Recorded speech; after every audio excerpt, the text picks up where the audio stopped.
नमस्कार दोस्तों, रूहानी मार्ग में आप सभी का स्वागत है जी।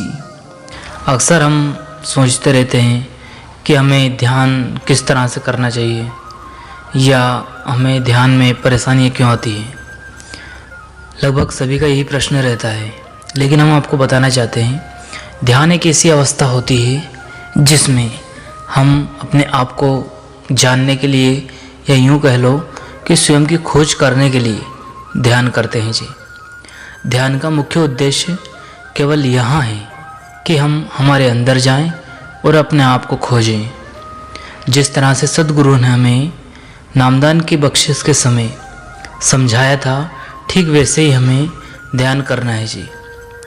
ध्यान करने के लिए हमें ऐसा नहीं है कि कोई उत्तम समय ही उस समय पे बैठे, ऐसा नहीं है। ध्यान आप किसी भी समय कर सकते हैं, लेकिन सुबह का समय ध्यान करना अच्छा रहता है। इसका मुख्य उद्देश्य सिर्फ ये है कि सुबह के समय पूरा वातावरण शांत रहता है, उस समय कोई शोरगुल नहीं रहता है। और सही मायने में यह समय एक ब्रह्म मुहूर्त भी होता है। इस समय आप अगर ध्यान भजन सुमरन पर बैठेंगे तो आपको उसका लाभ बहुत जल्दी ही मिलेगा। अब हमारी सबसे बड़ी परेशानी होती है कि हम जब भजन सुमरन के लिए बैठते हैं तो कभी हमें हाथ पैरों में दर्द, कमर में दर्द, शरीर का हिलना डुलना, कई तरह की परेशानियां आती है। यह परेशानी स्वतः सभी को होती है।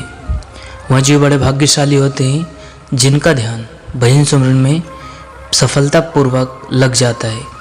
लेकिन हमें भी यह कोशिश करना चाहिए। देखो, ध्यान कोई ऐसी अवस्था नहीं है कि जो आप बैठोगे और आ जाएगा या मन लग जाएगा। इसके लिए आपको अपने मन से लड़ना पड़ेगा। मन यानी हमारा मन जो कि इस दुनिया का गुलाम हुआ बैठा है, इसे हमें समझना पड़ेगा, समझाना पड़ेगा। समझाने के लिए जोर ज़बरदस्ती नहीं करना है, बल्कि हमें मन को सभी चीज़ों से हटाकर उसे अंदर की ओर मोड़ना है। उसे एहसास दिलाना पड़ेगा कि तू त्रिकुटी का वासी है।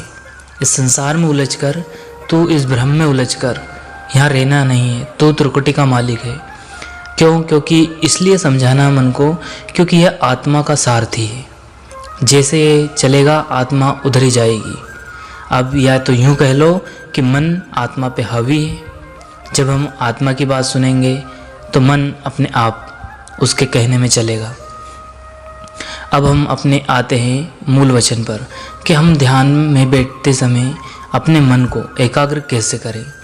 तो यहाँ कोई एक दिन की अभ्यास करने से नहीं होगा। इसके लिए आपको समय देना पड़ेगा और आपको हर वक्त हर समय अपने मन में मालिक का सुमरन करना पड़ेगा। जो गुरु ने नाम दिया है उसका सुमरन करना पड़ेगा। गुरु के स्वरूप का चिंतन करना पड़ेगा। आप चाहे जो काम करें, सुबह से शाम तक, ध्यान में बैठने से पहले तक आपको नाम का सुमरन करते रहना है। अपने मन में चिंतन करते रहना है। खाना बनाते वक्त, सोते वक्त, बैठते वक्त, खाना खाते वक्त, चाहे जो कार्य करें उसमें आप सुमरन करते रहें। सुमरन करने से आपको भजन में तरक्की होगी। और सुमरन एक ऐसी अवस्था होती है जिसमें आप कुल मालिक के करीब पहुंच सकते हैं जी। सुमरन का मुख्य उद्देश्य यह होता है कि आपके मन को एक ऐसी अवस्था में पहुंचा देता है जिससे आप वह कुल मालिक से आ रही आवाज़ को सुन सकते हैं, वह समझ सकते हैं। यह आवाज़ कहीं बाहर नहीं बल्कि हमारे अंदर होती है। अब यह सुनाई कब देगी? यह आवाज़ हमें तब सुनाई देगी जब हम एकाग्र होकर सुमरन करेंगे। उस सुमरन करने के बाद हम ध्यान में बैठेंगे। ध्यान को हम भजन भी कह सकते हैं। भजन में हमें बोलना नहीं है, सिर्फ एकांत होकर हमें बैठ जाना है और अंदर से आ रही उस धुन को हमें ध्यान से सुनना है। ध्यान से सुनने का अर्थ है कि आपको ये ध्यान रखना है कि बाहर की आवाज़ ना आए। इसके लिए आप दोनों कानों को बंद भी कर सकते हैं, लेकिन ध्यान रहे कानों को ज़्यादा दबाव नहीं डालना है। इस तरह से बंद करें कि उन पर जोर ना पड़े। और आप देखेंगे कि धीरे धीरे निरंतर अभ्यास करते हुए एक दिन ऐसी अवस्था आएगी कि आप अंदर की आवाज़ आराम से सुन सकोगे जी। इसके लिए आपको नित्य नेम से भजन सुमिरन करना है जी। इसी के साथ हम अपनी वाणी को विराम देते हैं जी। फिर मिलते हैं किसी और विचार लेकर, किसी और वीडियो में अच्छे विचार लेकर। जब तक आप अपना और अपनों का ध्यान रखें जी। सद्गुरु आप सभी पर महर करे जी। शुक्रिया, धन्यवाद।